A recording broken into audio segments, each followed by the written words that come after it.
اللہ کے دور میں نا ایک شخص آپ کی کھلی کچہری میں آتا ہے اور آ کے عرض کرتا ہے جی کہ اس آدمی نے میرے باپ کو قتل کیا ہے. تو سیدنا عمر پوچھتے ہو تو نے قتل کیا؟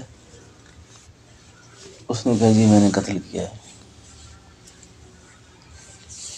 لیکن قصہ یوں ہے کہ میں اس کو مارنا نہیں چاہتا تھا.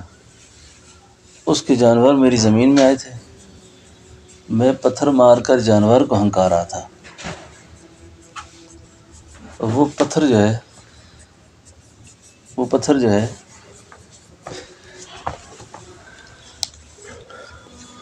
اس آدمی کے سر میں جا کے لگ گیا. لیکن قتل ہو گیا ہے، لیکن جان بوجھ کے نہیں کیا. لیکن قتل جان بوجھ کے کیا کہ نہیں کیا بھی تو شریعت کی جو سزا ہے وہ تو آپ پر فٹ ہوگی. اس نے کہا امیر المومنین ایسا کریں، سزا مجھے دیں، میں بھی آخرت میں اللہ کی غصے کو برداشت نہیں کر سکتا قتل کی، کیونکہ وہاں بھی بڑی سخت سزا ہے. اتنی میری درخواست ہے، اتنی درخواست ہے میری کہ مجھے اتنی مہلت دیں کہ میں اپنے بچوں کے لیے ایک مناسب گھر بنا دوں اور ان کو بتا کے آؤں کہ میں ایک شریعت کی سزا کی نظر ہو گیا ہوں. اتنی مہلت چاہیے بس. امیر المومنین فرمانے لگے بات تو آپ صحیح کر رہے ہیں، لیکن آپ جب جائیں گے واپس آئیں گے کون آپ کا ضامن ہے؟ کوئی آپ کی ضمانت دینے کو تیار ہے؟ یہ ہے اکرام مسلم. اچھا یہ ہے صلہ رحمی. سیدنا حضرت ابو ذر غفاری رضی اللہ عنہ کھڑے ہو گئے کہ امیر المومنین میں اس شخص کا ضامن ہوں، آپ اس آدمی کو رہا کر دیں. اور سیدنا عمر حضرت ابو ذر غفاری کا اتنا ادب کرتے تھے نا، خلیفۃ المسلمین ہونے کے باوجود سیدنا ابو ذر غفاری جب آ جاتے نا تو سیدنا عمر اپنی نشست پہ نہیں بیٹھتے تھے اس وقت تک جب تک ابو ذر غفاری بیٹھے نہیں. اور ابو ذر غفاری کا اتنا ادب کرتے تھے کیونکہ ابو ذر غفاری فرمایا جیسے کوئی حضور کی مجلس میں آتے تھے نا تو ایک دن جبریل امین سے اللہ کے نبی نے پوچھا یہ کون ہے؟ اللہ کے نبی نے فرمایا یہ میرے ابو ذر ہیں. یہ کیا پیارے الفاظ ہیں یہ میرے ابو ذر ہیں. یہ یعنی اپنائیت کا اور محبت کی انتہا ہے ان الفاظ کے اندر، جو مٹھاس ہے نا کہ یہ میرے ابو ذر ہیں. اللہ کے حبیب نے پوچھا جبریل تو کیسے جانتا ہے ان کو؟ فرمایا محبوب ان کو تو زمین والوں سے زیادہ آسمان والے جانتے ہیں. سبحان اللہ. اس کا جو مقام ہے نا ادھر آسمان والوں میں، یہ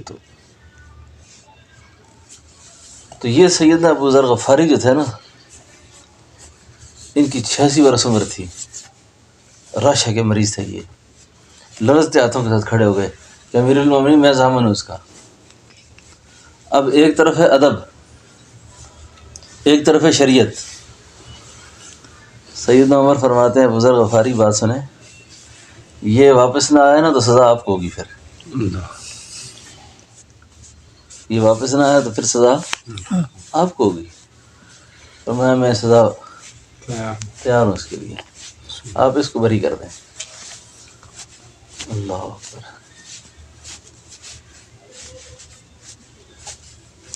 کیسے صحابہ پر اللہ کی مدد نہ آتی، کیسے ان پر فتوحات نہ ہوتی، کیسے اللہ کے ہاں سے ان کو روز اولئک هم المفلحون پڑھتے ہیں. یہ کبھی اولئک علی ھدی من ربہم اولئک هم المفلحون اولئک الذین انعم اللہ علیہم من النبیین والصدیقین والشہداء والصالحین.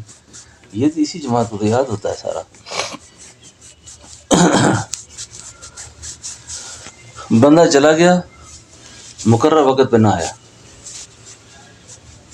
میت کی ورثہ آ گئے کہ امیر المومنین بندہ آیا نہیں. اور کیوں پریشان ہوتے ہو؟ ضامن جو بیٹھا ہوا ہے، جلاد وہ بیٹھا ہوا ہے، ضامن یہ بیٹھا ہوا ہے.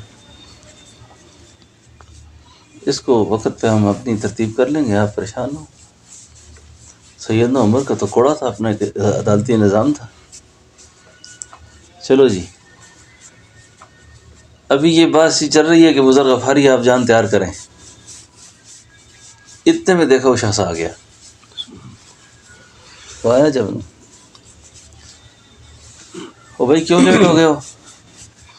نے کہا جی بس موت کا وقت تھا، آخری وقت تھا، بچوں سے جدا ہوتے چیختے روتے بچے چھوڑ کے آیا ہوں، تو کچھ پریشانی تھی بچوں کو چھوڑتے وقت، اس لیے دیر ہو گئی ہے، ورنہ میں شرعی سزا سے بھاگنے والا نہیں ہوں، آگے ہوں۔ جلاد کو سامنے لایا، بندے کو قتل کرنے کے لیے کھڑا کیا، اس سے پہلے امیر المومنین کھڑے ہو گئے، کھڑے ہو کر اس مقتول سے پوچھا جو ابھی قتل ہونے والا ہے، اس سے پوچھا یار آپ سے میرا ایک سوال ہے، آپ نہ آتے، تمہاری بستی گاؤں علاقے کا میں کوئی پتہ نہیں، تم کہاں کے رہنے والے ہو، تم نہ آتے ہم کیا کر سکتے تھے؟ آپ کا ضامن تمہارا موجود تھا، اس کو سزا ہو جاتی، تم پھر بری ہو جاتے۔ اس نے آگے سے جو جواب دیا نا، جواب ایسا دیا، اس نے کہا امیر المومنین بات یہ ہے، آنے والے جو لوگ ہیں نا، میں اور آپ، جن تک صحابہ دین چھوڑ کر گئے نا، قرآن نے ایک مقام پر کہا یا ایھا الذین آمنوا آمنوا باللہ ورسولہ، یہ کیا مطلب ہے اس کا؟ یا ایھا الذین آمنوا آمنوا باللہ ورسولہ، اے ایمان والو ایمان لاؤ، کیسا؟ وَإِذَا قِيلَ لَهُمْ آمِنُوا كَمَا آمَنَ النَّاسُ، ایسا جیسے میرے نبی کی جماعت ایمان لائی، آمن ابو بکر عمر عثمان علی، ایسا ایمان ہو۔ کیا شان ہوگی اس آدمی کی؟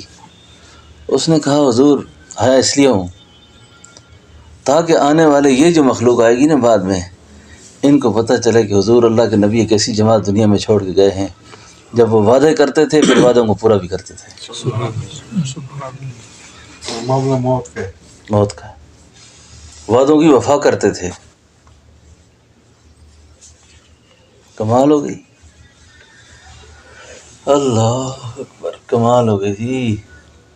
اس آدمی کی بات کو تو سن کر سارا مجمع ہش ہش کر اٹھا، کیا آدمی نے موت کے لیے اتنی بڑی۔ اب اگلا سوال سیدنا ابوذر سے ہے۔ ابوذر غفاری، مجھے آپ سے ایک بات پوچھنی ہے، ایک شخص کو آپ جانتے نہیں، ایک شخص کو نہیں جانتے آپ، کون ہے، کہاں کا ہے، اتنی بڑی ضمانت دے دی اس کے لیے، اتنی بڑی صلہ رحمی، اتنا بڑا اکرام مسلم، اتنی بڑی خدمت۔ ابوذر غفاری کے بھی الفاظ سننے والے ہیں۔ سیدنا ابوذر غفاری نے کہا امیر المومنین بات یہ ہے تاکہ آنے والے جو لوگ ہیں نا، آنے والے جن تک یہ ہماری تاریخ لکھی جائے گی، میں اور آپ بھی کوئی ایسا کر کے جائیں نا دنیا میں کہ ہمارے مرنے کے بعد بطور مثال کوئی بات ہو کہ وہ ایسا آدمی تھا، وہ نہ کہ مرنے کے بعد شکر دفع کرو جان چھوٹی اس سے، اس نے ہمارے ساتھ یہ زیادتی کی، یہ کیا، یہ کیا، یہ کیا۔ اپنے کار لائقہ میں اپنے پیچھے اچھی یادیں چھوڑ کر جاؤ۔ سیدنا ابوبکر فرماتے تھے خوشبخت انسان وہ ہے جو خود مر جائے اس کی نیکی نہ مرے، اس کی نیکی، بدنصیب آدمی وہ ہے جو خود مر گیا اس کا گناہ نہ مرا۔ ایسی اچھی یاد ہونی چاہیے پیچھے۔ سنتے ہیں جی ابوذر غفاری کی بات۔ سیدنا حضرت ابوذر غفاری فرماتے ہیں امیر المومنین، آپ کا سوال یہ ہے کہ میں نے اس شخص کو کیوں اتنی بڑی ضمانت دی؟ اس لیے تاکہ آنے والے لوگوں کو پتہ چلے کہ جب کوئی مسلمان بھائی پریشان ہو، جب کوئی مسلمان بھائی پریشان ہو، کسی ضرورت میں ہو، اور مجھے اتنی ہمت ہے کہ میں اس کی وہ ضرورت پوری کر سکتا ہوں، تو اس کے اکرام میں یہاں تک جانا چاہیے جہاں تک میں گیا ہوں۔ اگر جان بھی دینی پڑ گئی ہے نا تو یہ جان بھی دے دے اس کے لیے خیر ہے۔ دیتے کرام مسلم وہی ہاں دیتے نا وہی کہ ایک کھجور کا دانہ دیا تو اس کو بہت پہاڑ کے برابر ثواب ہو گیا، پیچھے جو مرضی کرتے رہو اس کے ساتھ. سمجھو، یہ ہے اکرام مسلم. مسلمان کا کتنا بڑا اکرام ہے جی، جان دے دے اس کے لیے. یہ بزرگ غفاری پیغام چھوڑ کر گئے. اب دو باتیں تو سمجھ آ گئی نا، وعدے کی وفا اور اکرام مسلم. پیچھے میت کے وارث کھڑے ہو گئے. میت کے ورثاء کھڑے ہو کہتے ہیں جی امیر المومنین ہم اللہ کی رضا کے لیے شخص کو معاف کرتے ہیں.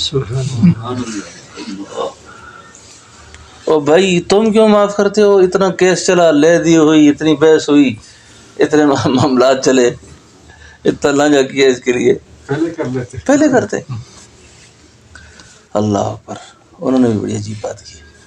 انہوں نے کہا امیر المومنین یہ آنے والے جو لوگ ہوں گے نا، تاکہ ان کو یہ بات پتہ چلے کہ اللہ کے حبیب دنیا میں ایک ایسی جماعت چھوڑ کر گئے ہیں جو اللہ کی رضا کے لیے باپ کا قتل بھی معاف کر دیتے تھے. اللہ. یہ جو اللہ کی رضا والی بات ہے نا، یہ انسان کی دنیا بھی چمکاتی ہے اور آخرت بھی چمکاتی ہے. لوگ پوچھتے ہیں جی تسخیر کے لیے کون سا چلا کریں، کون سا وظیفہ پڑھیں کہ تسخیر ہو جائے، کہ میرے پاس اتنی پاور ہو. یہ اخلاق اختیار کرو، اس سے بڑی تسخیر ہی کوئی نہیں ہے، اس سے بڑی کوئی تسخیر نہیں ہے.